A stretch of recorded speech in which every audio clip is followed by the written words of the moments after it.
transmitindo aqui. Começou a transmissão. Eu vou ficar enrolando um pouquinho, esperar vocês entrarem na sala. Vocês deem um alô aí quando chegarem. E aí a gente então começa. Vou guardar um pouquinho vocês aí.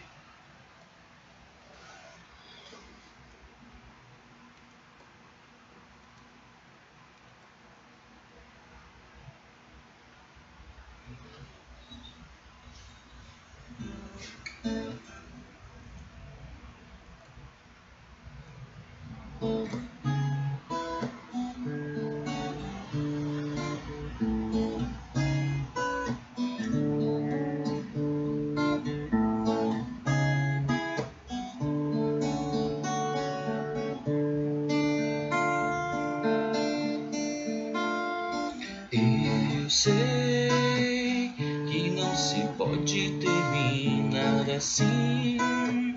O jogo segue, nunca chega ao fim e recomeça a cada instante, a cada instante.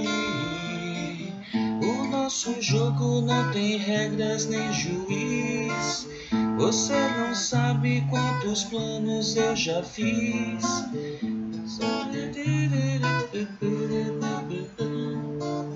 O seu exército invadiu meu país.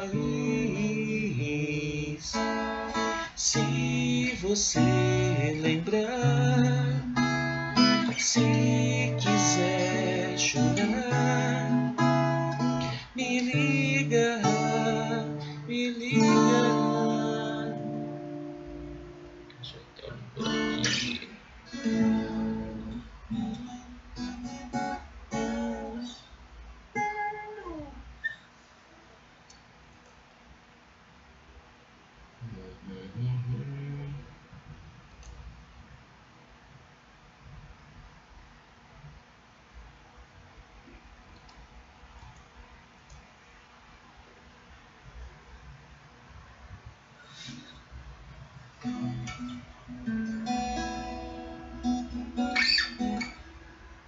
A gente já recebeu toda a reclamação aqui de direitos autorais, né? Toda aula que a gente faz aqui, coloca as músicas e YouTube derruba, né?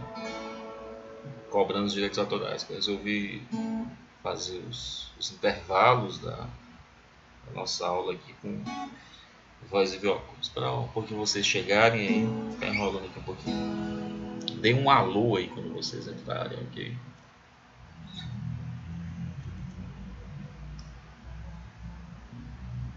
Um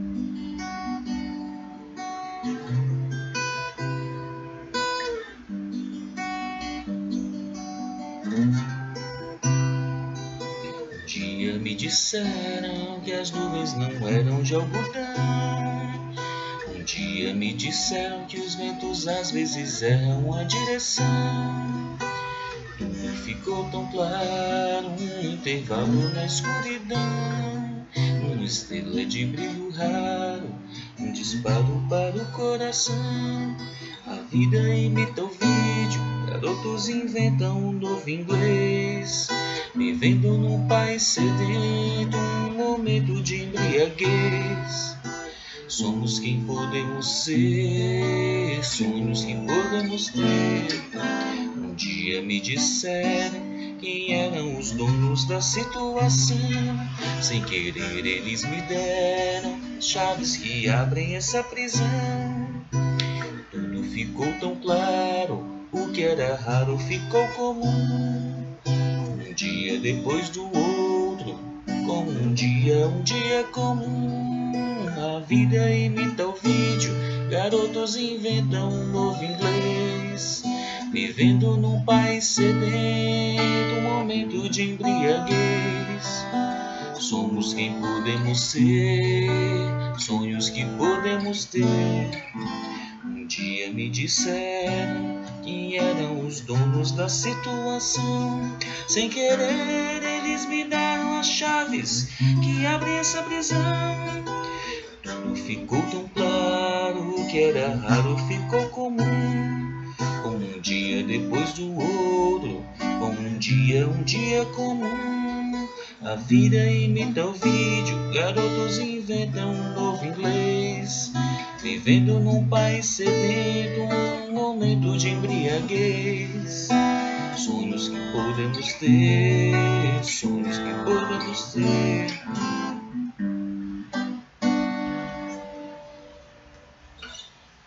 Vamos ver quem já tá por aqui.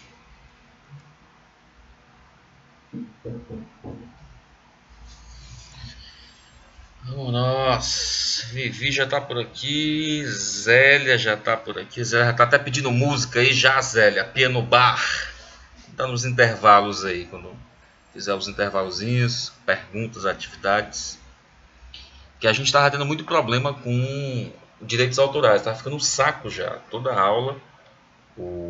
Uma vez o Facebook barrou, outra vez o YouTube barrou, cobrando direitos autorais das musiquinhas, as musiquetas que tocavam, que eu botava incidentalmente para rolar durante a aula. E aí dá um trabalho porque eu tenho que editar depois, né? Esse vídeo fica disponível para vocês depois no YouTube, para quem não pode assistir ao vivo aqui, acompanhar com a gente. E aí dá um trabalho do cacete para editar esse negócio. E aí eu decidi não utilizar mais músicas executadas aí no YouTube por orquestras, bandas, músicos, etc. Vamos tocar um violãozinho aqui que é bom também. Entonces, vamos ver aqui quem já está presente. Kleber já está por aqui. Vanessa já está por aqui. Vanessa já fez essa disciplina. Vanessa, vai embora, minha filha. O que você está fazendo aqui? É muito amor por essas teorias da musologia, gente. Zélia está por aqui também. Vivi.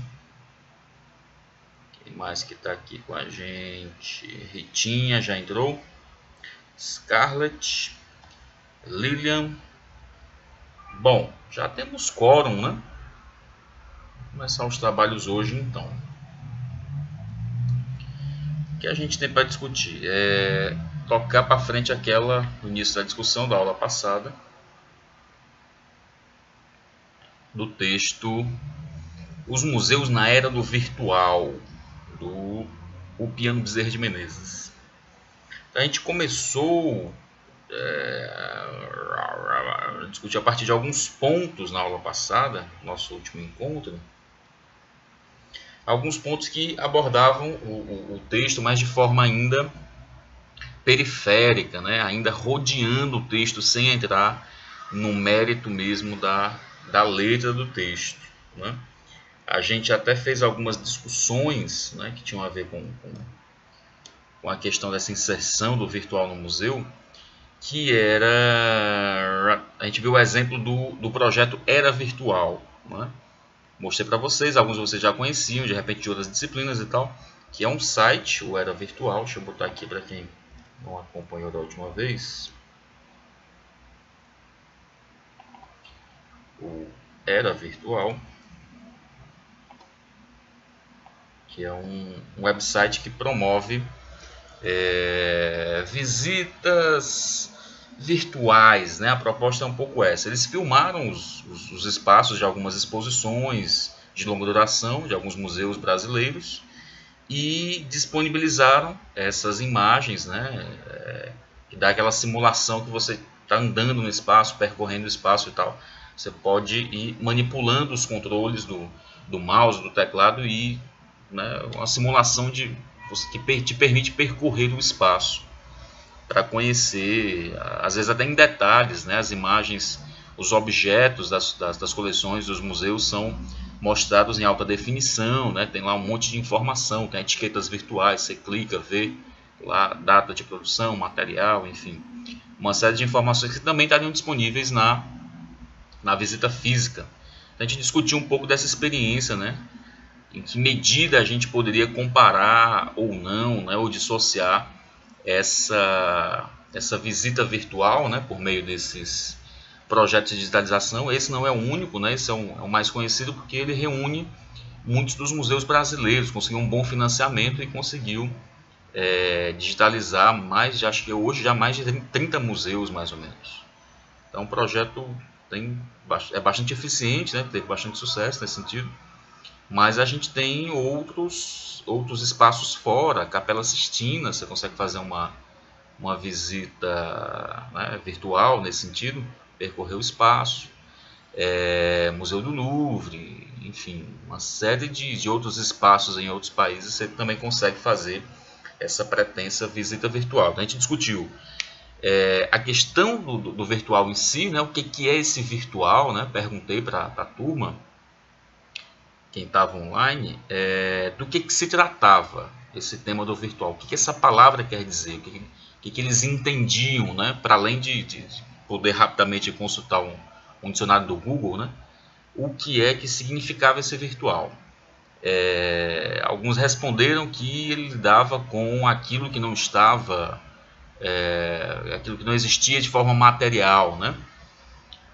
O entendimento do próprio autor, que ele traz inclusive lá do meio para o final do texto, que ele entende que esse virtual, pegando pela origem, né, do termo, esse virtual significa o quê? Algo que existe em potência, né? Algo que ainda não se realizou. O virtual é um vir a ser. Eu dou até o exemplo da semente, né? A semente não é uma árvore, né? Uma semente de macieira, ela não é uma macieira, ela é uma sementinha que, dadas algumas condições, né, específicas, ela pode vir a ser uma macieira, pode vir a ser uma árvore. Mas, se essas condições não se realizarem, ela não tem como se transformar, né? Esse vir a ser não acontece. Então, ela é virtus, ela é uma potência, algo que pode vir a ser, né? Que se realizará se dadas as condições forem permitidas. Isso seria o virtual, né? Esse algo que acontece apenas em potência, essa realidade em potência, né? Faltou discutir um pouco isso do meio para o fim do texto. Tem outras 3 experiências, né, que antes de entrar no texto, vou tentar abordar de forma mais rapidamente hoje, ao invés de me delongar aqui, porque o texto é bastante longo, bastante denso, tem muita coisa para ver hoje. Deixa eu passar o primeiro dos links aqui para vocês. Primeiro vamos verificar como é que vocês estão acompanhando. O som está chegando legal para vocês aí, gente? Tá de boa, a conexão tá boa, né?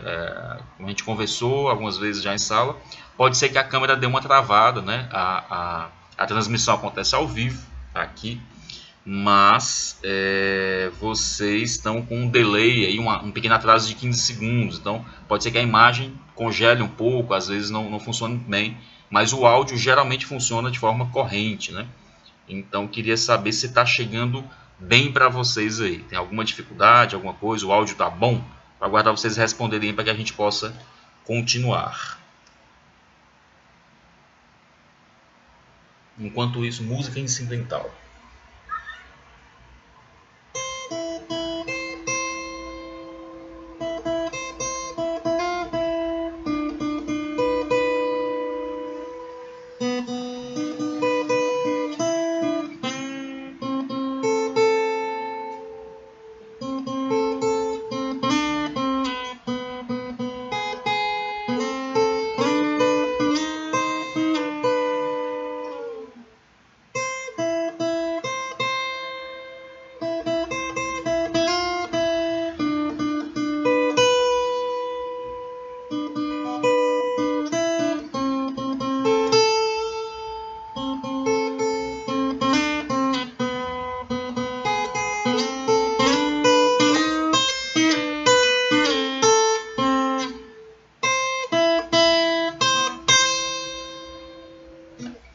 Música incidental. E aí, o som tá chegando legal para vocês aqui? Vamos ver quem já está fazendo participações aqui na nossa aula. A Ana Carla está dizendo que o áudio está perfeito, maravilha. Ritinha, hoje está tudo certo. Então, bom. O professor Alexandra Dumas aqui está fazendo a participação na nossa aula. Visita guiada me lembra a discussão do teatro. A propósito da peça assistida presencialmente, ela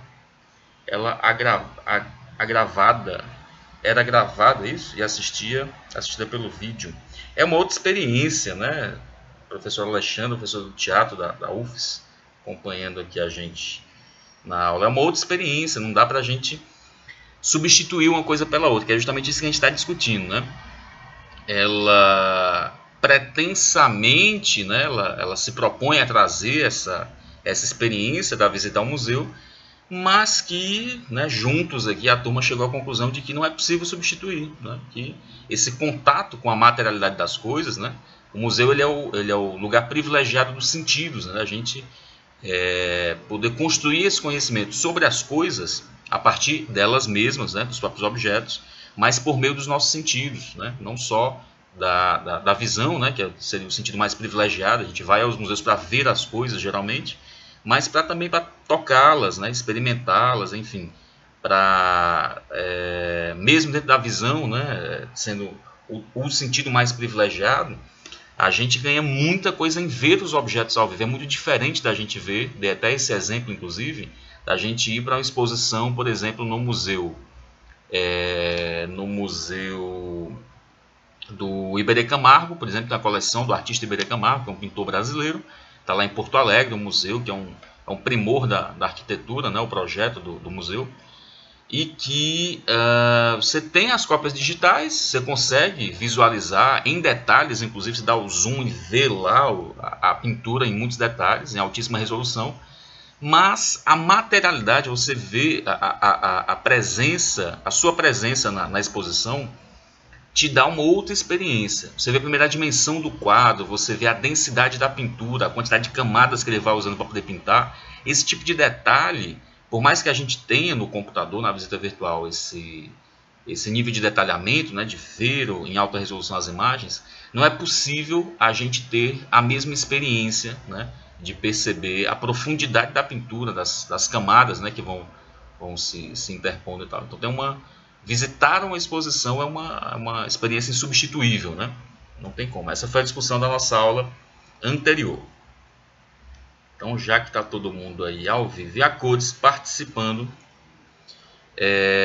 a gente falou desse projeto do Era Virtual na aula anterior, e hoje vou apresentar só alguns tópicos aqui de outras experiências, né, dos pretensos museus virtuais, né, para ver do que a gente está falando aqui. O Google, né, a gigante aí de buscas, empresa que hoje, né, presta uma série de serviços, comanda a plataforma Android, né, participa das nossas vidas diariamente, né, por meio de uma série de serviços que eles controlam, que eles comandam, enfim. O Google também tem um trabalho junto aos museus que chama Google Art Project, ou começou assim, hoje ele tem um outro nome. Vamos ver aqui, vou mandar o link para vocês poderem acessar.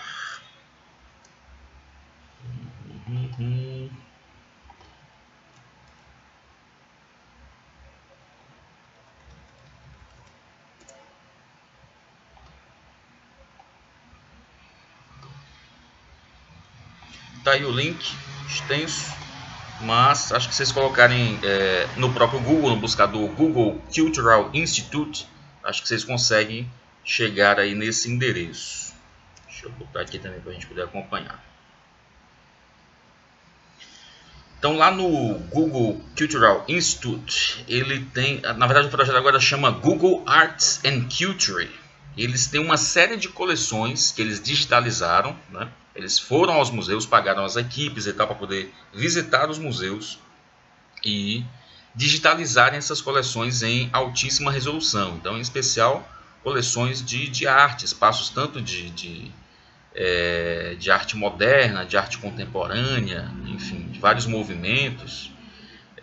Você pode visitar os espaços, quanto você pode também...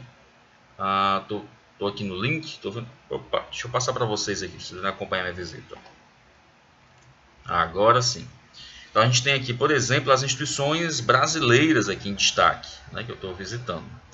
Pinacoteca do Estado de São Paulo, Inhotim, né, que é um espaço muito bacana, muito importante lá em Minas Gerais.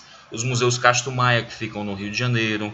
Casa Guilherme de Almeida, Museu Calouste Gulbenkian, tem uma série de espaços interessantíssimos aqui. Então uma das possibilidades que ele dá para a gente é, por exemplo, a gente montar exposições virtuais. Ele dá uma série de informações aqui sobre os espaços mas que, vou tentar aqui, a gente pode também, pesquisar as coleções a partir dos nomes dos artistas. Vamos ver aqui este trabalho do Ismael Neri.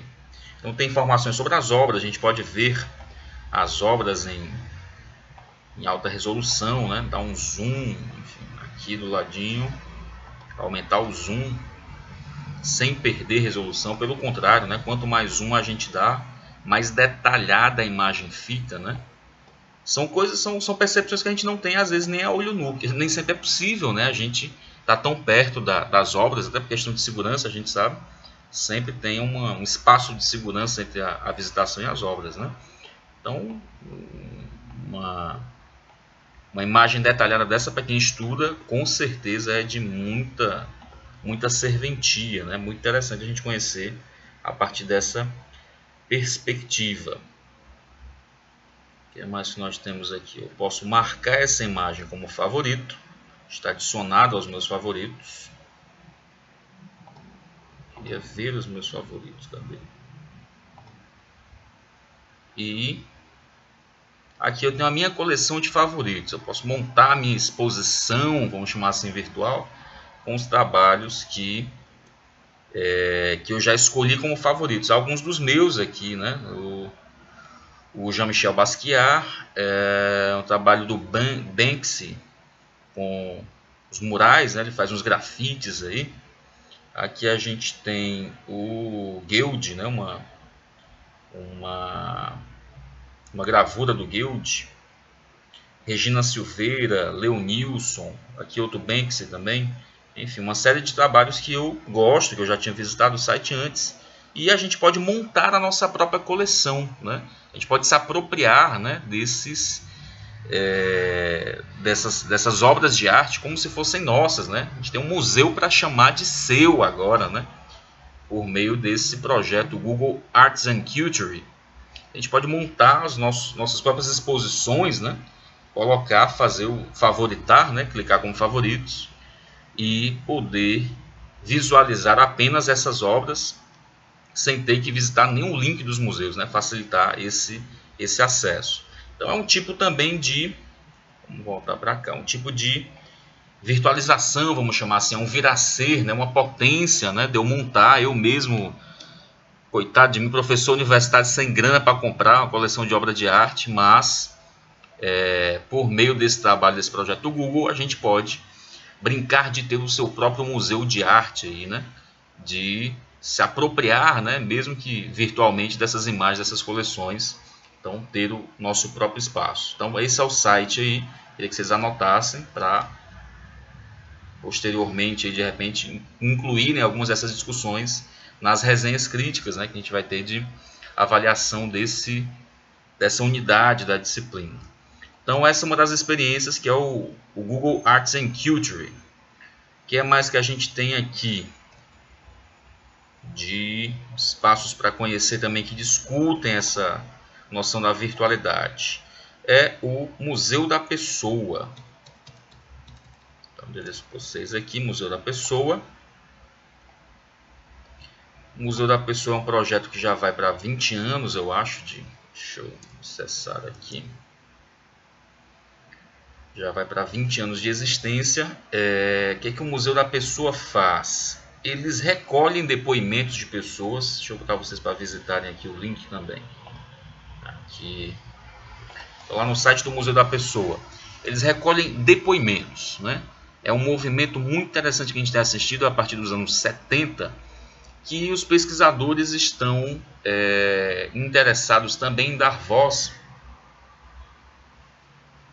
e dar vez a relatos de pessoas comuns, né? Pessoas que não são grandes vultos da história, que não são necessariamente políticos, né? Governadores, prefeitos, enfim, grandes empresários, né?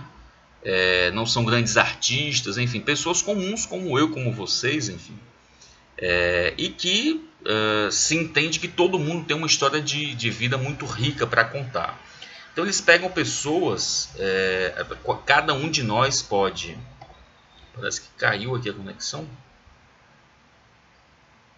Ou voltou? Ele me deu um aviso aqui de que a conexão caiu, gente. Eu vou aguardar vocês me darem um toque aí para ver se voltou, para ver se está ok. Certo? Eu vou aguardar aqui. A conexão tá chegando para vocês aí, vocês estão conseguindo assistir?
E aí, meu povo?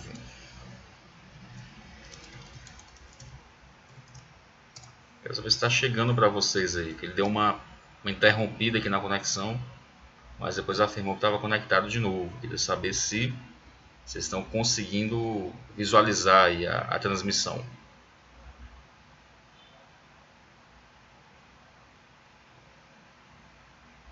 Ah, pronto, maravilha. Ele já avisou que está tudo ok. Então vamos voltar aqui para o Museu da Pessoa. Então o Museu da Pessoa ele se especializou em dar voz a esses sujeitos comuns, essas pessoas que cada um de nós, qualquer um de nós pode ir lá e fazer o seu depoimento. Eles têm uma sede física e tem um website, esse website que a gente está vendo aqui, museudapessoa.net. Então você pode tanto ir lá no espaço deles, que fica na cidade de São Paulo, e pedir para gravar o seu depoimento, quanto você pode também enviar material para eles via o site de internet, né?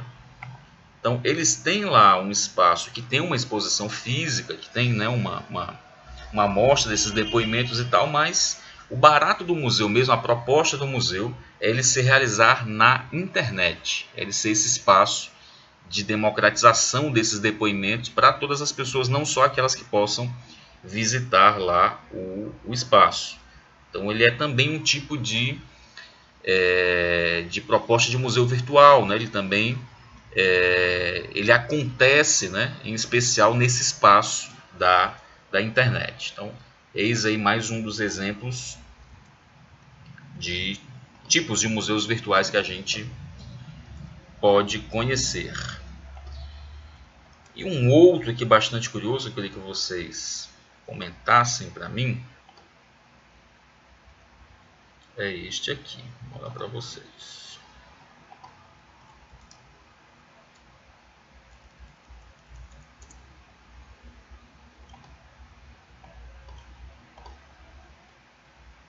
Esse é o link do Museu Histórico Nacional, museu de história bastante importante aí, né? Bastante antigo, enfim, museu tradicional, né? Sobre a história do Brasil imperial em especial, mas que ele também tem um outro protagonismo que eu acho interessante, que ele é o primeiro museu brasileiro que cria um site, né? Posso até estar enganado, ele não sou o primeiro, mas é um dos que se destacaram, né, de ter esse espaço na internet desde 96 ou 97, se eu não me engano, né? Então é um site também bastante antigo, né? A gente pode até chamar assim dos primórdios da internet, né? O que era a internet em 96, 97. Né? O acesso à internet ainda era bastante limitado, mas mesmo assim o museu já tinha o seu espaço lá na rede mundial de computadores. O site do museu hoje, vamos dar uma visitada aqui para a gente conhecer o espaço virtual deles. O site do museu, ele hoje está bastante atualizado, aí, cheio de 9 horas, né, com todos os recursos aí, os mais modernos, né, que se utiliza na internet hoje em dia. Mas por muito tempo ele utilizava ainda essa cara, tinha essa cara de anos 90 ainda, até um dia desses.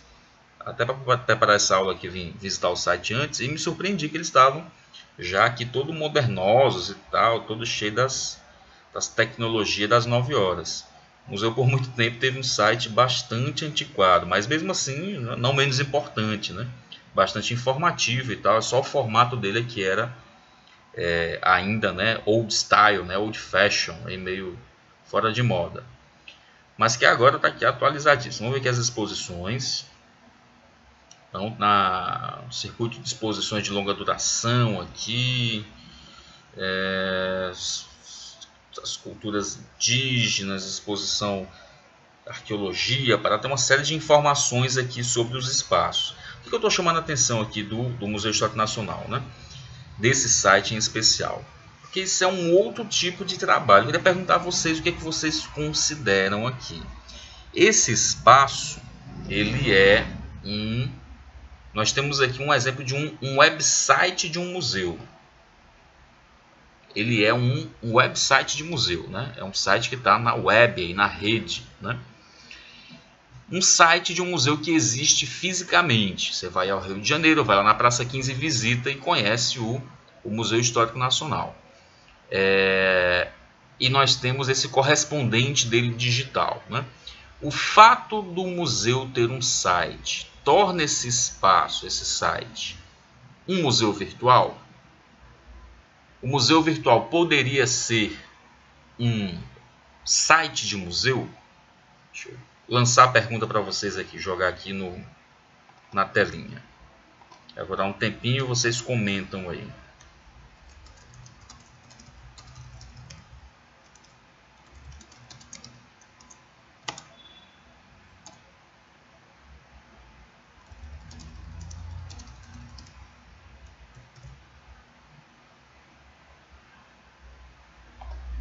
Aqui. O site de um museu, como esse que a gente acabou de ver, o Museu Histórico Nacional, ele pode ser um museu virtual? Tempo! Dá um tempinho para vocês responderem aí, façam os comentários aí nessa página de comentários da própria transmissão aí do Face. O site de um museu pode ser um museu virtual? Será que museu virtual é isso? É um museu que tem um site? Qualquer site de museu poderia ser um museu virtual? Dá um tempo para vocês responderem aí. E daqui a pouco a gente volta e comenta. Comentem, por favor, no site aí da transmissão, certo? Vou ficar aguardando vocês aí. Enquanto isso, música, maestro.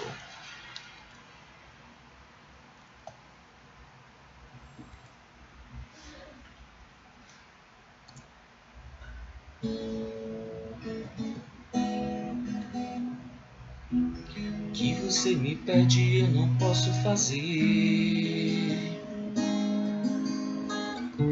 Assim você me perde, eu perco você. Como um barco perde o rumo, como uma árvore no outono perde a cor. O que você não pode, eu não vou te pedir. O que você não quer, eu não quero insistir. Diga a verdade, doa quem doer, doe sangue e me dê seu telefone. Todos os dias eu venho ao mesmo lugar.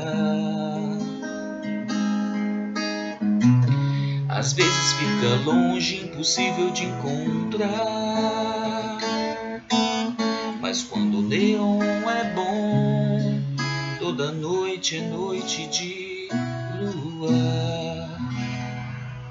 E aí, já temos respostas aqui, gente? Nada ainda? Guardando vocês responderem.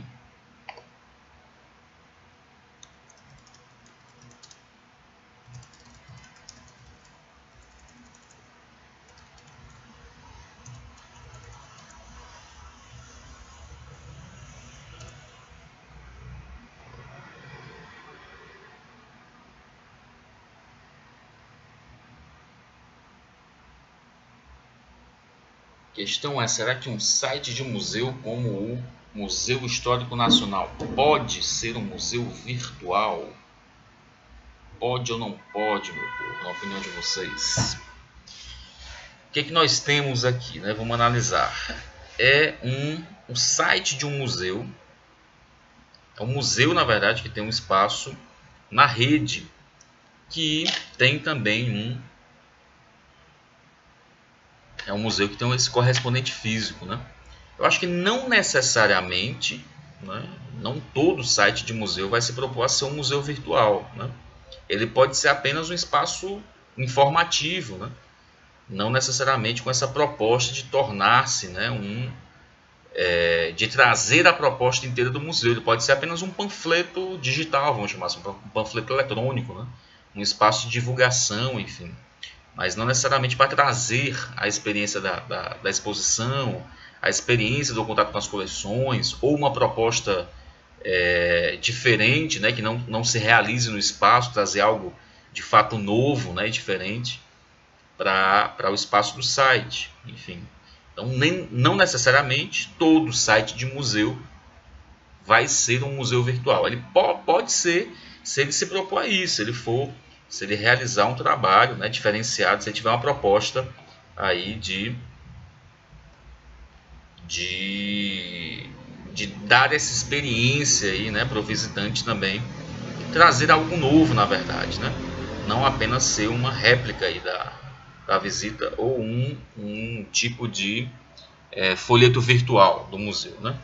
Então, muito bem. Então, a gente viu algumas das experiências aí, dessas 4 experiências. A gente falou sobre o projeto da virtual, sobre o projeto do Google Art and Culture, do Museu da Pessoa, e agora também um site de museu. Eu perguntei para vocês se necessariamente o site seria ou não um museu virtual. A gente viu que nem sempre, nem em todos os casos. Então vamos entrar no mérito específico aqui do texto, né? Chega de arrodear. Vamos discutir o texto de hoje, que é do professor Opiano Bezerra de Menezes, né? A gente já falou um pouco sobre ele, é professor hoje aposentado do Departamento de História da Universidade de São Paulo, da USP. O professor Opiano dirigiu durante 5 anos o Museu Paulista da Universidade de São Paulo, que é o famoso Museu do Ipiranga, e trouxe uma série de contribuições, enfim, de reflexões para a área, para o campo dos museus também, né? Esse texto é de 2007, como a gente falou na aula passada. O texto chama Os Museus na Era do Virtual, e ele está dentro de uma publicação, né, que é do encontro que houve em 2006 sobre Museu, Ciência e Tecnologias, que é um encontro promovido pelo Museu Histórico Nacional. Então, o texto, Os Museus na Era do Virtual, vai tentar, ele diz aqui no início que ele não quer fazer um exercício de futurologia, né? Mas acaba que ele lança algumas bases. Vamos lembrar que ele está escrevendo o texto em 2007. Ele lança algumas bases, ao invés de pensar até certa, vamos pensar assim, limitação tecnológica de 2007, né? Um período muito diferente do que a gente vive hoje. Lembrando aí, 2007 a gente não tinha iPhone, a gente não tinha um acesso à internet tão abrangente talvez como a gente tem hoje, né? Ainda não é universal, não é todo mundo que consegue acessar, mas é bastante mais acessível do que era há 10 anos atrás. Então ele não pensa necessariamente as limitações de 2007 nesse texto. Ele propõe algo um pouco mais abrangente, ele propõe pensar essa questão do virtual, não só limitada à questão da tecnologia, né? Não pensar por meio da tecnologia, mas pensar junto, né? Também com esses exemplos da tecnologia. Então ele traz algumas reflexões que vão muito além, né? Algumas que até não têm, eu fiquei pensando nisso depois, não tem amparo nenhum ainda, não existem, né, dispositivos, enfim, uma série de reflexões que ele faz, de resultados que ele aponta que não tem ainda tecnologia disponível para isso. Vamos ver mais na frente o que ele propõe, né? Como é que deveria ser essa nossa relação aí de museus e virtual. No início do texto, na página 53, ele fala para a gente que é nesse campo da informática aí que mais se tem produzido ou anunciado mudanças radicais no campo museológico, que o museu virtual vem se apresentando como uma panaceia capaz de superar todas as limitações e entraves a que estão submetidas tais instituições. Então se colocou e se coloca, eu acho que ainda hoje, a internet, a virtualidade, a tecnologia como meio de resolver todos os problemas dos museus, né? Baixar os custos, né, de manutenção, enfim, a possibilidade da realização de exposições virtuais, enfim, uma série de soluções, né, que os computadores, que acesso à internet pode possibilitar para a gente, mas que não são receita de bolo, não servem em todos os casos, né, não tem um manual para isso, né, vai depender de como é que essas instituições se apropriam desses recursos. Ou seja, para variar, né, seja o virtual, seja a internet, a grande rede, sejam os computadores eles mesmos, isso tudo vai ser apenas uma ferramenta, né? Não quer dizer que o uso vai ser benéfico ou eficiente, né? Você pode ter bons equipamentos, bons meios, mas os fins não acontecerem, não se justificarem, né, como planejado. Para melhor compreender os problemas-chave, estou na página 52. Para melhor compreender os problemas-chave, faz-se necessária uma perspectiva fora do horizonte restrito do museu. Com efeito, falar do museu a partir de seu interior seria como tentar sair da areia movediça puxando-se pelos cabelos. Eu adoro essas imagens de analogias que ele faz, esses exemplos que ele dá aqui, né? Então, o museu pensar a partir de si mesmo seria como tentar sair de uma areia movediça puxando-se pelos cabelos. Então, nesse texto aqui, ele tenta se focar em 4 pontos que ele acha mais importantes para essa discussão entre museus e o virtual. Quais são esses pontos? O que ele chama de crise de representação é o primeiro ponto.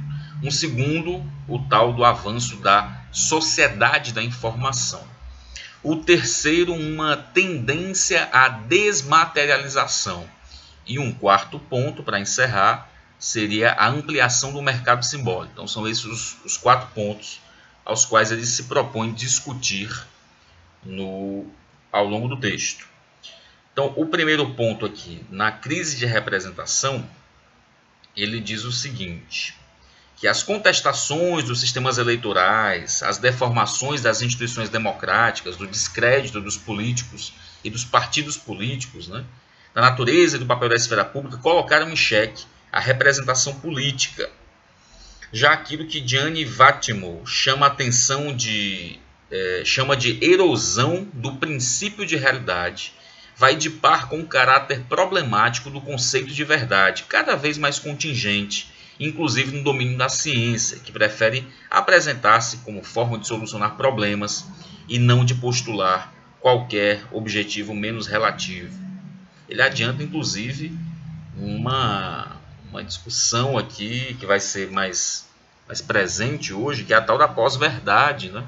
Vocês acompanham aí no Facebook, toda semana pipoca, né? Um novo babado aí, se é cinza, se é verde, né? Qual a cor da calça, qual a cor do sapato. Nos meios pretensamente intelectuais, a discussão mais recente dava conta da questão da pós-verdade. Existe uma pós-verdade ou não? É só um simulacro? É só uma mentira? Enfim, ele já toca no assunto aqui, né, de que essa contestação da verdade, na verdade, faz parte de uma certa crise da representação. E como é que acontece essa crise? Ele fala que o olho humano tem na sua anatomia, ele dá um exemplo aqui por meio da perspectiva das artes, né, que são um espaço privilegiado para discutir a noção de representação, né? Ele diz, por exemplo, aqui citando o Erwin Panofsky, diz que o olho humano tem na sua anatomia e na sua fisiologia as mesmas propriedades universalmente, mas o olhar humano é histórico. As estruturas perceptivas não são estáveis. Percebemos condicionados em grande parte por aquilo que fomos culturalmente treinados a perceber. Ou seja, uma dimensão de que nós olhamos aquilo, nós só conseguimos perceber aquilo que a gente é preparado para perceber, né? Por mais que nós tenhamos que o equipamento, vamos chamar aqui, nosso hardware, os nossos olhos, né, tenham as mesmas capacidades, né, de suportar a mesma condição de luminância, de conseguir diferir um conjunto de cores, mas essa noção de percepção, da percepção social, de posicionamento sobre o mundo que a gente vive, isso é culturalmente condicionado, né? Isso vem de como é que a gente é ensinado a conseguir olhar as coisas, né? E a arte, as artes visuais é um campo privilegiado para essa discussão também, né? Ele fala que o olho humano é histórico, que a gente vê aquilo que a gente é ensinado a ver, senão as coisas passam batidas para a gente. Mas com as novas tecnologias da imagem, na cultura do espetáculo, que não se caracteriza pelo volume de imagens, mas pela predominância de relações mediadas por imagens, né, por meio dessa cultura do espetáculo aqui se chega a um nível crítico. A imagem se apresenta como autônoma, independente de um real capaz de gerá-lo, e por isso assumindo uma dimensão ontológica, né? Ou seja, a imagem, né, antes a gente tinha uma produção de uma imagem que era ligada a um correspondente real. Você pintava uma dada cena, você representava por meio da fotografia, né, um dado recorte ali do real, né, uma imagem. Você produzia uma imagem a partir de um referente, de uma referência, de algo que tem uma correlação no mundo real, que existe na materialidade, que é possível perceber por meio dos sentidos. Mas que a gente está hoje chegando ao momento da imagem virtual, né? Que não mais procura representar o real, ele diz, mas modelizá-lo, né? Criar modelo para esse real, ser um modelo para esse real. Então esse é o primeiro tópico em que ele discute uma crise de representação que geraria uma fuga, né? Que a gente seria inexoravelmente empurrado aí para essa virtualização do olhar, esse condicionamento aí dessa perspectiva, né, virtual, né, por mais que ainda vivamos, né, no mundo material. Só ver se vocês estão acompanhando direitinho aí, se a conexão está ok. Bom, aparentemente ok, está todo mundo aqui. Segundo ponto, a sociedade da informação. Ele diz aqui, nossa sociedade cada vez mais é uma sociedade da informação. A expressão pressupõe não propriamente a abundância e onipresença da informação, inclusive como mercadoria, como bem de consumo, mas também o fato de que a informação estabelece hierarquias, discriminações, alimenta mecanismos de controle e poder. Informação é poder, né? Então o controle sobre essa informação significa um dado controle sobre algum poder, né, sobre um determinado grupo, né? Fala-se da economia do conhecimento, economia política da comunicação, capitalismo acadêmico, capitalismo cognitivo, injustiça cognitiva e assim por diante, para caracterizar as transformações contemporâneas ao modo de produção, já que o atual processo de reestruturação produtiva é cada vez mais informático e comunicacional. A lógica do imaterial se apresenta apta a se servir do trabalho intelectual na expansão do capital intangível dos direitos de propriedade. Ora, é interessantíssimo ele falar sobre isso. O que ele está apontando aqui para a gente? que existe de certa forma, né, diferente do século XIX, né, dessas outras revoluções industriais, outras revoluções no modo de produção, né, do mundo capitalista, onde estamos todos mergulhados, a gente não tem como se dizer fora, né, nesse momento, mas que essas ferramentas tecnológicas, elas inserem a gente obrigatoriamente num mundo onde a produção não é mais algo palpável, né? O que a gente fala, na verdade, de produtos imateriais, né? Ele cita alguns exemplos aqui: capitalismo acadêmico, capitalismo cognitivo, transformações contemporâneas no modo de produção, né? O que se produz não é mais mercadorias necessariamente. Não quer dizer que acabou a indústria, o comércio, o supermercado. Pelo contrário. Mas que há um outro tipo de produção, né, que não se limita apenas ao físico. Que, pelo contrário, está perdendo essa materialidade, né, e está circulando de forma imaterial. Ele diz aqui que a lógica do imaterial se apresenta apta a se servir do trabalho intelectual na expansão do capital intangível dos direitos de propriedade, né? Que é uma discussão bastante ampla, né? Tem a ver inclusive com o porquê que eu estou tocando violão hoje, né? E não colocando musiquinha do YouTube aqui para poder ilustrar alguns momentos das nossas aulas, né?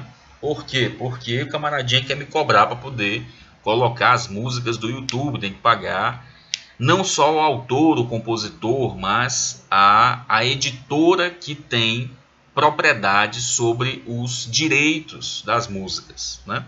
Então tem uma galera aí produzindo valores econômicos, né, pecuniários, grana mesmo, em cima dessa imaterialidade, né? Então não posso, durante a minha aula, um espaço, né, de educação aqui, formal, de vocês que estão fazendo meu curso de teoria da museologia, eu não posso executar ou colocar aqui para rolar uma musiquinha sem que eu seja acionado pelos detentores dos direitos, né, que querem me cobrar para poder tocar essa música na aula de vocês, né?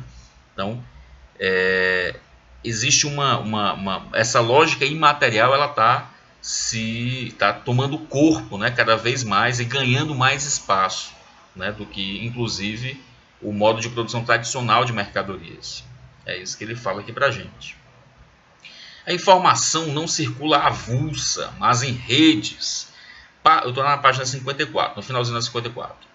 A informação não circula avulsa, mas em redes, particularmente no sistema eletrônico.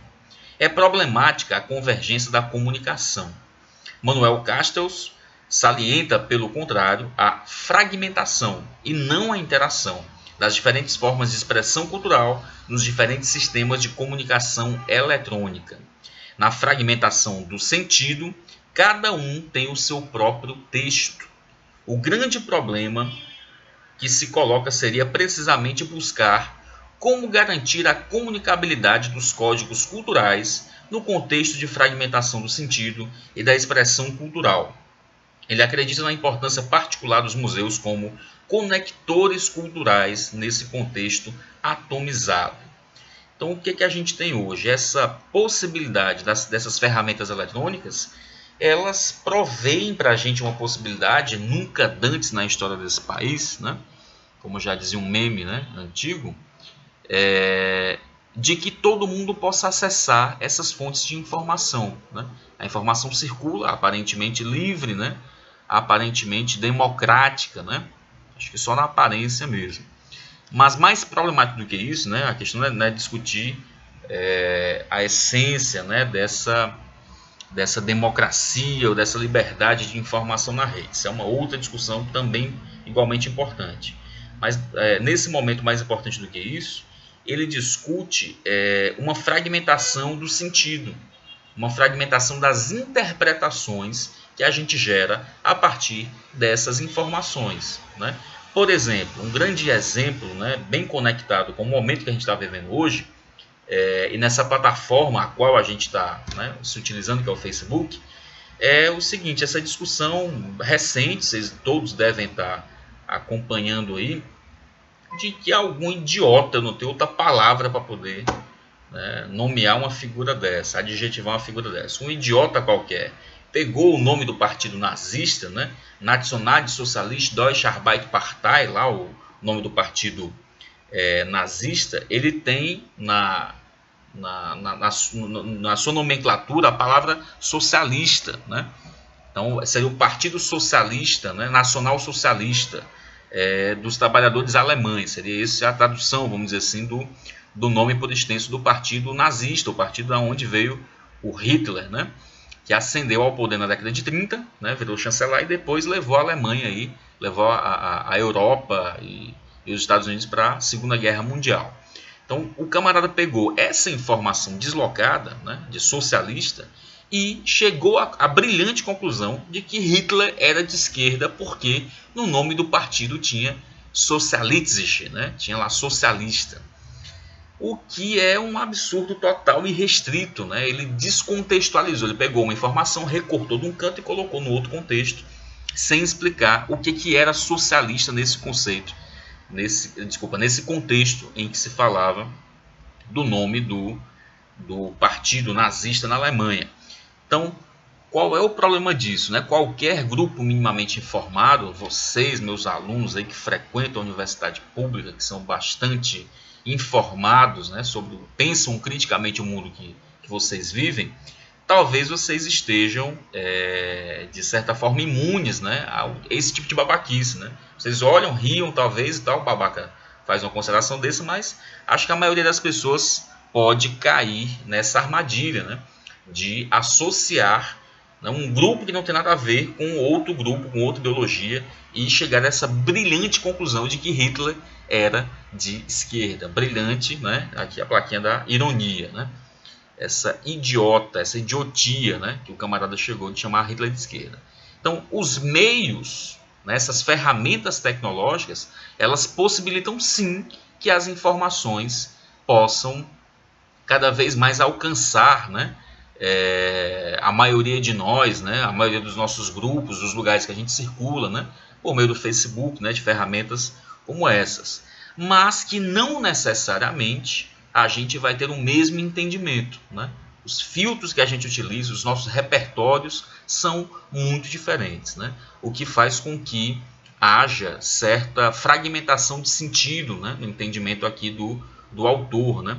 Há uma disparidade, há uma discordância, há um conflito entre esses contextos culturais, né, desses emissores, receptores, para a gente pensar nesse modelo tradicional da comunicação, né? Então, se diz qualquer coisa e fica por isso mesmo, as pessoas entendem o que elas quiserem. Acaba que na internet acaba sendo esse espaço do vale tudo, que é um problema, na verdade, um problema seríssimo, né? Ele diz aqui, por outro lado, a escala e o volume de informação a que estamos sujeitos redundam em saturação. Hiperinformação provoca desinformação. Já se sabe. Por isso é que a comunicação de massa produz tanta gente desinformada. E a manipulação excessiva da informação provoca efeitos imbecilizantes, palavras do autor, mais ou menos ostensivos. É preciso saber fazer as perguntas que partam de premissas epistemologicamente adequadas, não apenas conhecer certos mecanismos de busca na internet ou formular critérios essencialistas como correto ou incorreto. Então ele traz um outro dado para a gente aqui. É uma realidade que existia em 2007, é óbvio que o professor Piano já usava o Google em 2007 quando escreveu esse texto. Mas às vezes a gente não tem essa noção, né? Eu percebo muito, né, enquanto professor, que a gente tem uma ferramenta riquíssima como essa, como o Google, como a Wikipédia. Vamos pegar o exemplo da Wikipédia, que é bastante criticado, né, pelos professores, pelo meio acadêmico, né? Qual é o problema da Wikipédia, por exemplo? A Wikipédia é um projeto fantástico, assim. Eu acho uma coisa absurdamente maravilhosa você ter um tipo de enciclopédia, por mais que aí, né, vamos dar o desconto aí, né, conhecimento enciclopédico, né, problemático também, limitado, enfim. Mas é um nível de conhecimento, é importante como um dicionário, para dar alguma série de referências quando a gente procura um assunto que a gente não conhece, né? Então, o problema é o abuso, né? É a má utilização, né? É a gente não ter bagagem o suficiente para saber utilizar um mecanismo de busca desse, né? Então a gente vai lá e copia e cola, né? Manda os trabalhos, tudo copiado e cola da Wikipédia. E o professor fica puto, o professor, a professora, porque reconhece. É só a gente jogar no Google também, né? A gente também sabe que essas coisas existem. E a gente acha em 5 segundos o trabalho plagiado de vocês na internet, né? Então, esses mecanismos de busca também são ferramentas incríveis, né? Também ferramentas empoderadoras, disseminadoras do conhecimento, né? Da informação que pode gerar conhecimento, né? Mas que, a crítica do autor, acaba sendo mal utilizado porque muitos usuários, né? Muitos de nós, não sabemos fazer as perguntas corretas, né? A gente não sabe utilizar, na verdade, aquele meio, né? Então a gente faz um mau uso. Sem esses pré-requisitos, o hipertexto que ele fala é esse texto que está nesse lugar, né? Esse lugar de trânsito aí da internet, como o hiperlink, né? Que você clica e te leva para outro canto, né? Sem esses pré-requisitos, o hipertexto transforma-se em um labirinto sem saída. Ele dá um exemplo aqui, uma charge publicada há algum tempo pela revista Pesquisa, da FAPESP, ilumina excelentemente esse quadro. Num laboratório, um imenso computador ocupa quase todo o espaço. Em pleno funcionamento, solta rolos de papel em meio à fumaça. Deve ser aqueles computador antigo, né? Diante dele, 2 homens de guarda-pó, né, aquele jalequinho branco, e um sorriso de satisfação na face. São seguramente cientistas. O estereótipo, né, de cientista e tal. A gente tem com o jaleco branco. Um deles se dirige ao colega. Que bom, já temos todas as respostas. Mas qual era mesmo a pergunta?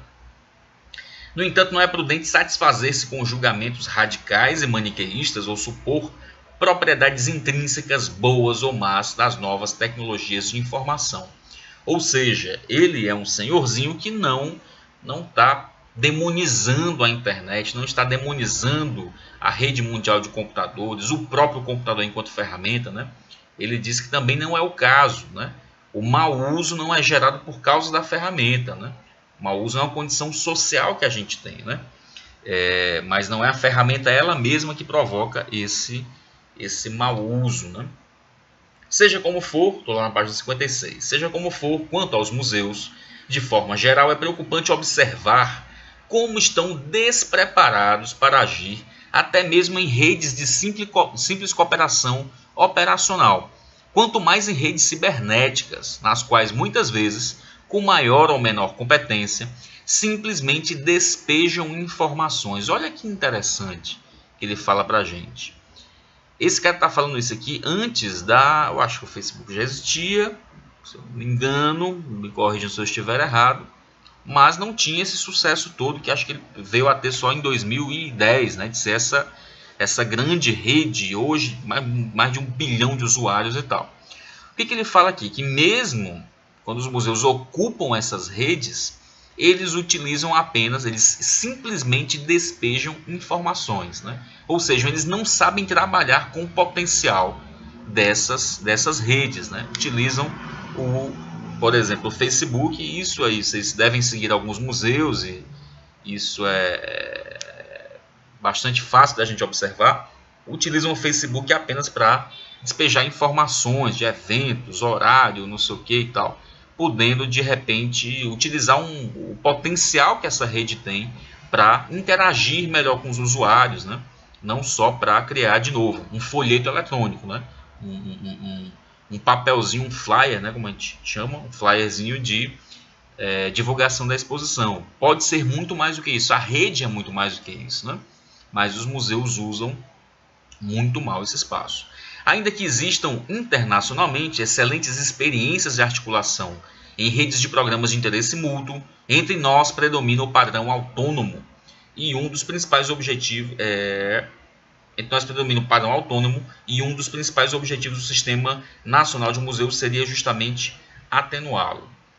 Finalmente, para fechar esse ponto aqui que ele diz, é preciso também apontar uma interferência da informação eletrônica no campo documental, tão próximo dos museus. Nos arquivos, o impacto das transformações tem sido extraordinariamente profundo. O volume e a ubiquidade e a dispersão quase que por capilaridade dos documentos, colocou problemas inéditos, assim como a heterogeneidade técnica, as formas aleatórias de obsolescência, os graus diferenciais de conservação, quer dizer, ele narra aqui a problemática, né, que esse novo mundo da internet, que esse novo mundo da digitalização dos documentos, né, uma área muito próxima aí da gente, a gente lida também com documentação em museus, do quanto isso também trouxe novos problemas, né, para a gente pensar isso. Recentemente, olha que coincidência também, né, a gente teve um projeto falando de digitalização de documentos, né, um projeto do senador Magno Malta, do Paraná, do PR do Espírito Santo, corrigindo, Partido da República do Espírito Santo. Ele foi o autor do projeto de lei do Senado, projeto 146/2007, que dispõe sobre a digitalização e arquivamento de documentos em mídia ótica ou eletrônica, né, que estava em trâmite na Câmara dos Deputados, sob o número 7.920/2017. O campo aí dos arquivos, o pessoal da documentação, apelidou carinhosamente aí esse PL, esse projeto de lei, de PL da queima de arquivo. Qual era a proposta, na verdade? Que uma vez que o documento fosse digitalizado, que ele tivesse um suporte digital, seja em DVD ou seja na nuvem, que esses documentos fossem descartados, simplesmente descartados, né? Em parte a gente pode pensar, isso é fruto, na verdade, desse momento que a gente vive, né? Desse deslumbramento, que não é recente, que já tem aí algumas décadas, dessas possibilidades da rede, dessas possibilidades dos computadores, né? Então, aparentemente, em um nível superficial, a gente pode imaginar o quanto seria muito mais confortável e desnecessário a gente acumular esses arquivos físicos, né? Que tem um custo altíssimo, né, para manter a manutenção, os profissionais que trabalham, as condições de preservação desses espaços, né? É um custo que não é barato, né? Não tem como, mas que são importantíssimos, né? Do ponto de vista, inclusive, jurídico, documental, não falo nem apenas do ponto de vista cultural, que não é pouco também, óbvio, né? Para as nossas pesquisas aí na área de cultura, mas inclusive para você dar autenticidade para os documentos, né? A facilidade que você tem de criar de falsificar um documento eletrônico, né? Numa era de Photoshop também existe aí há 30 anos pelo menos, né? Está cada vez melhor, com recursos aí mais impressionantes. A facilidade de você criar uma falsificação no meio eletrônico é muito maior, né? Então, se você não tiver um correspondente físico para comparar se o documento eletrônico ele de fato ele é verdadeiro, sem esse suporte de autenticidade, a gente teria problemas seríssimos, né, do ponto de vista jurídico, né, inclusive do ponto de vista da história, da sociologia, da antropologia, dos diferentes campos aí que utilizam a pesquisa documental como método, né, das suas pesquisas. Enfim, esse PL não foi para frente, né, o campo aí dos arquivos conseguiu se articular, conseguiu fazer barulho, conseguiu que o próprio senador tirou esse projeto lá da pauta, né? Mas isso foi bem recente mesmo, conseguiram derrubar a tal da PL da queima de arquivos. Então é óbvio que o senador Magno Malta não deve ser arquivologista, né, documentalista ou coisa do tipo, né?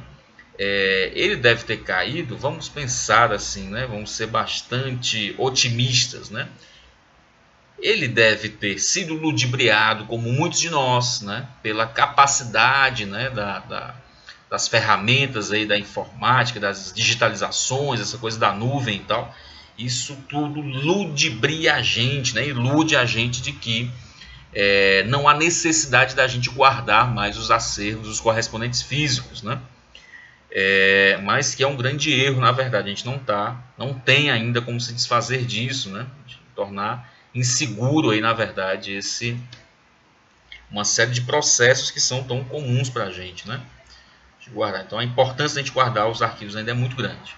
O terceiro ponto que ele discute no texto é da tendência à desmaterialização. Ele diz aqui, Platão já havia se insurgido contra a exteriorização da memória pela escrita, desalojada da mente, desalojada do corpo, objetivada. A memória tornar-se-ia vulnerável. A eletrônica tornou viável uma memória infinita, alocada fora da mente humana, fora do corpo humano. Pode ocorrer assim o paradoxo do homem desmemoriado, mas detentor de uma extraordinária memória extracorpórea. Lembra um pouco, a gente discutiu no semestre passado, na introdução à museologia, o conto do Jorge Luiz Borges, né, sobre o Funes, o memorioso, né, o homem que leva um tombo do cavalo, que de repente tem uma memória prodigiosa. Né? A gente discute, por meio desse conto fantástico, lá, se vocês lembram dessa discussão, não só a pertinência, a desgraça que seria ter uma memória infinita, né? Não esquecer jamais das coisas, mas da grande inutilidade que teria isso. Né? Memória também é recorte, memória é a gente focar em coisas que sejam importantes ou úteis, enfim. A memória tem que ser recortada, né? Tem que ser seletiva. Essa descorporificação se insere numa tendência ampla e incessante de desmaterialização geral da sociedade e da vida entre nós. Essa desmaterialização vai ser foco de algumas das críticas aqui do autor. Na página 57, lá no meio da página, diz o seguinte: nesse caso, temos que reconhecer que nosso potencial sensorial foi efetivamente amplificado. Fica, porém, uma questão premente. Se o controle de minha relação com o mundo, que se fazia prioritariamente pela mediação sensorial, né, mediação dos sentidos, se esse controle de minha relação com o mundo foi desativado, quem vai me substituir nesse controle? Né? No caso do soldado, ele não passaria de um robô com a visão óptica artificial, ele vê, tal como faria com seus próprios olhos, apenas aquilo que lhe é transmitido. Né? Então, a mediação da percepção, né? Não mais pelos nossos sentidos imediatos, mas por meio de equipamentos, né? Ele faz essa crítica que talvez a gente gere um tipo de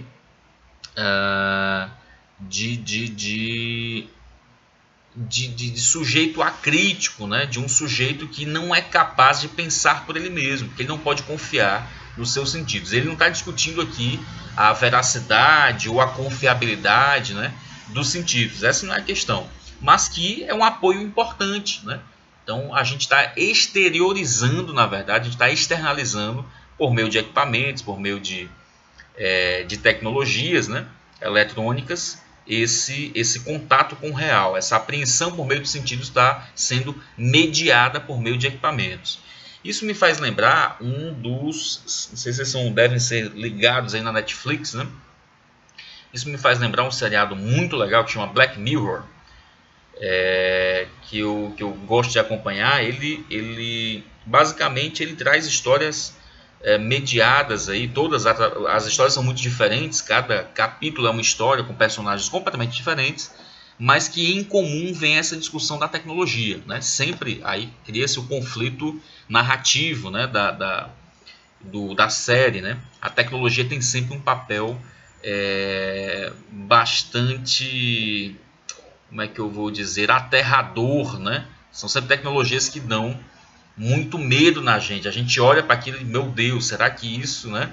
Se isso se realizar, que tipo de sociedade a gente vai ter e tal? Me lembra um capítulo onde tem um soldado, em que os soldados, na verdade, estão perseguindo monstros, né? Teria tido algum tipo de vírus aí. Os capítulos são sempre passados num momento futuro, né? Nem sempre localizado. Então, nesse futuro distante, aí, sei lá, a gente tem esses soldados que matam esses monstros, né? Que seriam vítimas de um vírus e tal, que saem contaminando as outras pessoas e tal. Então o trabalho desses soldados seria matar esses monstros, as pessoas têm o rosto deformado, enfim. Só que no desenrolar, desculpa, eu vou ter que dar um spoiler aqui, mas não vai tirar a graça de vocês assistirem. no fundo, o que é? Se descobre que os soldados eles recebem um tipo de implante, eu não lembro direito como é que faz um tempo que eu assisti já, mas tem algum tipo de implante, eu acho que é isso, que não os permite ver a realidade tal como ela é, né? O que se faz com esse implante? Você distorce o rosto desse inimigo. Então o equipamento, o sistema lá, reconhece um outro sujeito. Se ele reconhecer o outro sujeito como inimigo, o que ele faz é transformá-lo num monstro, né? Mas não um monstro físico, num monstro que só existe na percepção, na visão do soldado, né? Por que eles criam, né? O gancho narrativo, a tensão da trama é em que sentido? Que por meio dessa desumanização, vamos chamar assim, desse outro sujeito, né, desse outro, o soldado perderia aqueles dilemas morais, né, de matar, de sentir-se culpado, de sentir remorso por matar uma outra vida, um outro ser humano que é idêntico, que é igual a ele, né? Então você mata um monstro aparentemente ele não é igual a você, então o remorso seria menor, né? Então seria esse implante, né? Seria um tipo de dispositivo de desumanização, né, desses soldados aí. Fica a dica aí, não lembro como é que é o nome do episódio, mas toda a série vale a pena ser assistida, Black Mirror, né? Então, o problema da gente ter, discute o autor, né, a gente pode ter essas distorções, né, por meio da tecnologia, essas maravilhas que ela pode trazer para a gente, ela também pode distorcer a nossa percepção da realidade por se colocar como um mediador, né, bastante poderoso, né, bastante perigoso também, a gente deveria pensar, entre o real complexo, o real ele mesmo, a concretude das coisas, né, e a forma como a gente entende essas coisas, né, entre o que acontece e o que a gente entende. Então, entre tecnologia no meio e esse meio de campo pode ficar confuso. Por quê? Quem controla esse mediador? Esse aqui é o problema, né? Aparentemente, né, nós acreditamos que nós temos controle sobre os nossos sentidos, né? Eu acredito que o que eu vejo é real, que o que eu sinto, que eu posso tocar, né? Que o que eu ouço, o que eu experimento, né, por meio do meu tato, do meu paladar, do meu olfato, são desdobramentos desse mundo real, né? É óbvio que nada me garante que também não seja, que vivamos todos na Matrix, né? Já dizia aí alguns filmes, algumas perspectivas da ficção científica no cinema, né? Mas o sensorial ainda é a melhor forma da gente apreender os sentidos, aprender a realidade, né? Por meio desses sentidos, né? E se posicionar frente a ela, né? Se aquilo de fato existe ou se não existe, enfim, se é coisa da nossa cabeça, é uma outra discussão que a gente pode fazer.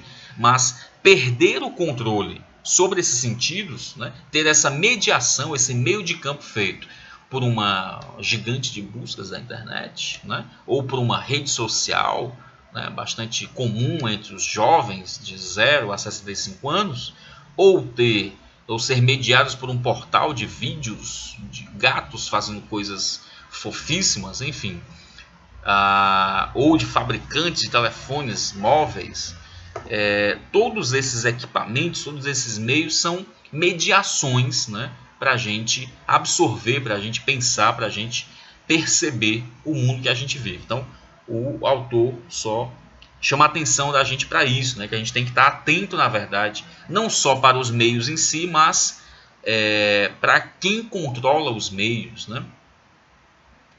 Também é importante perceber isso.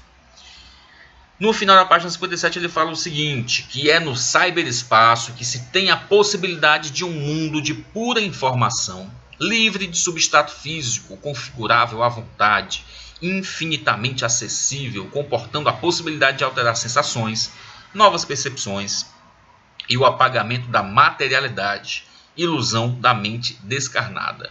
No mercado financeiro é onde melhor se nota esta tendência cristalina, já que o investimento produtivo, ao ser substituído pelo investimento financeiro, com seus hot monies, derivativos, exercícios da imaginação, antecipação, etc., transforma o capital em fluxo de informação abstrata. Ou seja, ele destaca para a gente que os próprios meios de produção, né? Hoje em dia a gente vive a fase do capitalismo financeiro, né? Onde tudo é juros, onde tudo é uma série de números, né? Controlados por bancos, por instituições financeiras que a gente não tem o menor controle de como é que isso se dá, né? Poucas pessoas dominam essa linguagem para terem segurança e controle sobre seus bens, sobre as transações, né? Que influenciam no preço da gasolina, no preço do gás, de cozinha, né? Enfim, dos transportes, dos impostos, né? A gente perde um pouco esse controle, né? Sobre como funciona esse mundo. O risco que ele aponta é que esse capital financeiro ele não produz nada também, né? Ele está todo desmaterializado, está todo aí circulando no éter, nas redes, né? Fica patente que a desmaterialização favorece os mecanismos de dominação. No entanto, e não por acaso, o capitalismo passa a privilegiar o imaterial e o simbólico, torna-se economia do sublime. Olha aí a dica do professor Platini para vocês desenvolverem a resenha crítica. Né, lá na página 57, 58, ele fala para a gente que o capitalismo passa a privilegiar o imaterial e o simbólico, torna-se essa economia do sublime.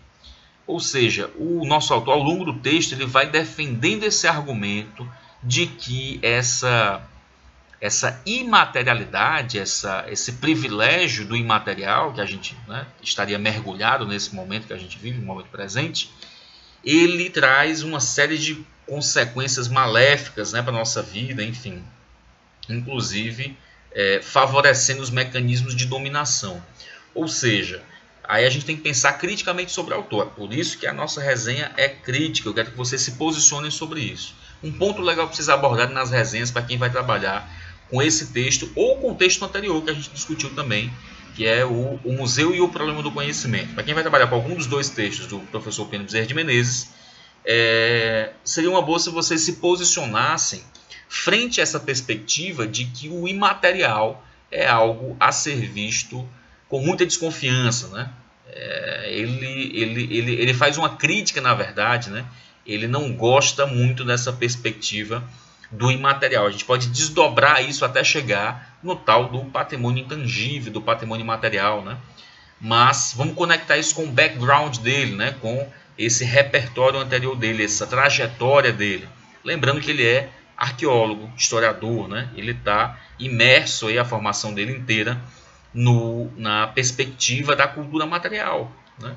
Essa cultura material ela perpassa todo o entendimento dele, na verdade, do que se julga, né, importante, enfim.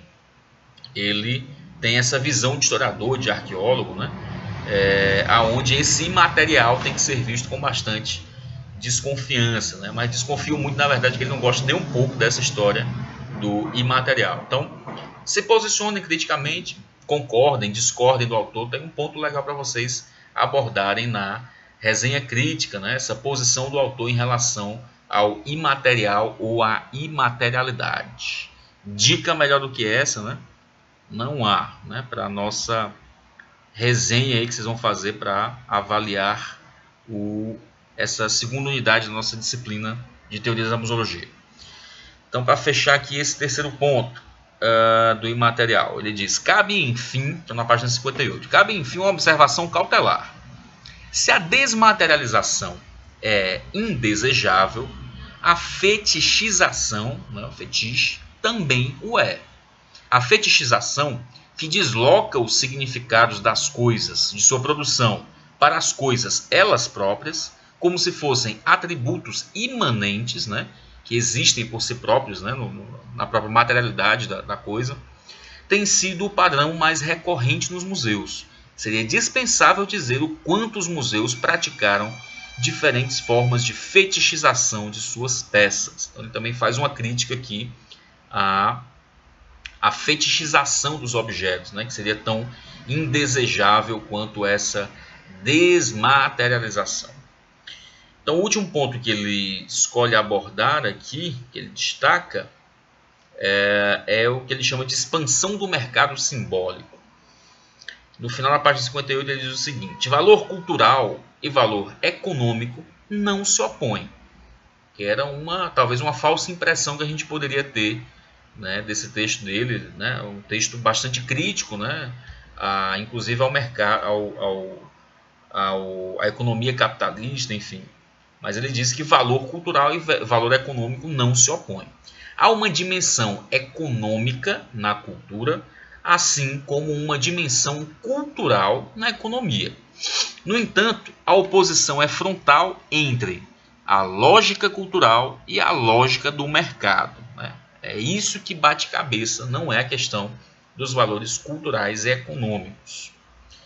Como é que ele vai abordar isso aqui? Ele diz na página 59: propunho-me tão somente apontar um atributo do mercado que terá importância para refletir sobre o museu: a comodificação, né? Fala de comodificação, está falando de commodities, né? dos produtos, da matéria-prima, né? Dos produtos que têm características uniformes, né? Que não são diferenciados, aí, tipo gasolina, né? A gasolina é um tipo de commodity, né? Produtos que são matérias-primas em natura, né? Então a comodificação, essa transformação dos objetos e valores em mercadorias, em intercambiáveis, em universalizados, em negociáveis. É nesse mecanismo que vai alterar a significação, o sentido mesmo das coisas. Por exemplo, o universo material com o qual o museu opera, transferindo ilusoriamente para tais coisas propriedades que não são delas, mas das relações que os homens estabelecem entre si. Não há sentidos sociais fora das práticas sociais. Interessante essa frase, né? Não há sentidos sociais fora das práticas sociais. Eu tatuaria essa frase. Interessantíssimo. Entretanto, é bom repetir, a fetichização das coisas lhes confere supostos conteúdos imanentes, congelando aquilo cuja existência há muito foi reconhecida: a biografia dos objetos. 3 aspectos merecem consideração particular. O primeiro é que, no museu, há sempre um esvaziamento, uma drenagem do valor de uso, que abre espaço para um acréscimo de outros valores: valor cognitivo, valor estético, afetivo, sígnico e cada vez mais o valor de mercado. Tudo aquilo que constitui o acervo do museu, especialmente o acervo no sentido estrito, integra hoje um mercado menos ou mais definido: antiguidades, arte contemporânea, artesanato, objetos técnicos ou industriais. Os museus dependem do mercado cultural e deste condicionamento, ainda que com menos compromissos, não escapam nem mesmo os ecomuseus e os museus comunitários. Por outro lado, o mercado se vale largamente do museu. O caso do Museu de Arte homologando e reforçando os valores de mercado é bem conhecido. Há até algo suicida ou aparentemente contraditório neste processo. O museu contribui para inflacionar os preços das obras de arte, que depois terá dificuldade de adquirir pelo alto valor das mesmas. Sobre essa discussão de como os museus estão, do quanto eles são agentes, mas ao mesmo tempo também sofrem os efeitos desse mercado, fica a dica aí também no Netflix. Vocês assistiram um documentário muito legal que estreou esse ano, chama Saving Banksy. Saving Banksy, né? Banksy é um grafiteiro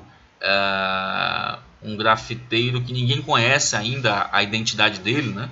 E que ele sai rodando o mundo aí, em especial as ruas de Londres, fazendo grafites, né? Grafites que fazem críticas, né? Obras de arte muito bacanas e tal, mas que tem sempre um cunho de reflexão crítica sobre o mundo que a gente vive. E o Banksy, aliás, esse documentário, ele fala sobre uma obra dele que está em São Francisco e que vai ser removida por conta de uma lei que proíbe que a cidade, né, tenha grafites, pichações, enfim, de obras que não sejam autorizadas. Então, uma das obras dele, ele é um autor, um artista já consagrado, né, já tem um valor reconhecido aí vamos chamar assim, no meio, né, no campo das artes visuais, e que uma das obras dele, um curador, um colecionador de arte, o cara acha lá numa casa, numa rua em São Francisco, nos Estados Unidos, e o cara negocia, passa meses negociando com o proprietário do imóvel para remover as tábuas, né, as paredes lá dessa casa, aonde estão esse grafite. Ele quer as tábuas, porque nas tábuas estaria inscrita a própria obra, né? Então tem uma discussão muito interessante, né? Se a obra ele quer, na verdade, ele quer levar essa obra para o Museu de Arte Moderna de São Francisco, e o museu não aceita receber a obra. Então tem toda uma discussão aí desse meio de campo confuso entre mercado de arte, artistas, produção artística, uma produção que critica o próprio modo de produção capitalista, mas que também está inserido, né? Essa obra alcança um valor absurdo no leilão. Uma obra que critica, na verdade, o sistema de arte, ela alcança um valor absurdo no leilão de arte. Lá a gente vê no documentário como é que se desenrola essa narrativa. Então chama Saving Banksy, esse documentário de 2017, disponível no Netflix. Fica a dica para vocês assistirem. Um segundo aspecto é que, em grande parte, por comodismo e superficialidade, os museus ajustaram seus procedimentos ao mercado.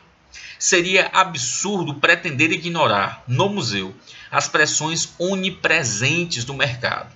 Refiro-me, porém, a mudanças que introduziram acriticamente no interior do museu os próprios critérios e objetivos do mercado. As bem-intencionadas operações de marketing, muitas vezes subrepticiamente, deixam de servir do mercado para servi-lo. Não é outro o efeito das chamadas blockbuster exhibits, né? As exposições arrasa-quarteirão, que só podem guiar-se pelas regras e finalidades do mercado. Então ele faz essa crítica aqui, na verdade,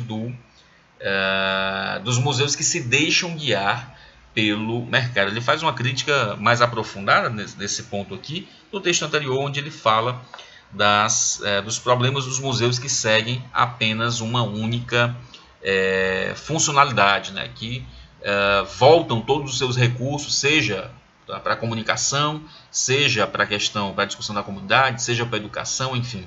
Ele diz que essas potencialidades, essas diversas funções do museu deveriam ser articuladas organicamente, né? Então ele critica no momento nos anos 90, né, que ele fala alguns exemplos, inclusive, no texto anterior, de o quanto isso é danoso, né, de você desenhar todo o trabalho do museu especificamente para a comunicação, por exemplo, né, para essa lógica do mercado. Então criar as exposições arrasa-quarteirão, enfim. Você não está mais fazendo trabalho cultural, de preservação, de educação, nada disso. Você quer apenas encher o museu de gente. Você quer apenas receber o likezinho lá, o joinha no Facebook. Isso é uma perversão do trabalho que os museus deveriam fazer, né? Finalmente, acima de tudo, o capital tem se utilizado da cultura não apenas como um álibi legitimador, mas como um suporte de sublimação. Se a sociedade de lazer vai de par com o mercado dos bens simbólicos, em particular na maneira como se utiliza do museu e na cultura como espetáculo, os museus podem ter um lugar certo. A síntese de tudo isso é que a cultura está transformando-se numa modalidade de consumo ela mesma, né? Então são esses os 4 pontos que ele foca a sua análise. É a partir daí que ele começa a trabalhar, que ele entra na questão da discussão do museu virtual propriamente, né? Ele diz: falar de museu virtual não significa apenas referir-se ao uso de recursos de informática, suplementando, enriquecendo ou diversificando seus procedimentos tradicionais, mas está em causa a própria substituição ou, no mínimo, a dependência desses procedimentos com relação à imagem virtual. Assim, valeria a pena identificar rapidamente o que se quer dizer com a imagem virtual. Então, acho que a gente pode discutir isso aqui no nosso próximo encontro na segunda-feira, que é o finalzinho desse texto, né, do Pena Bezerra de Menezes, e o próximo texto que a gente vai ter para discutir, que é perdido aqui, o texto da Vera Dodebey, Museu e Memória Virtual. Como garantir o patrimônio? A gente vai fazer isso. Vamos terminar esse texto, essa discussão, os museus na era da virtual, na nossa próxima aula, na segunda-feira, às 20 horas, nesse mesmo canal. E a gente inicia também a discussão sobre a Vera, sobre o texto da Vera do DB, Museu e Memória Virtual. Combinado aí, gente? Então, a gente volta na segunda-feira, dia 18, é isso? Dia 18 de dezembro, às 20 horas, nesse mesmo bate-canal. Então, por hoje é só. Um grande abraço a todos e todas e a gente retoma na segunda. Até mais então, gente. Tchau.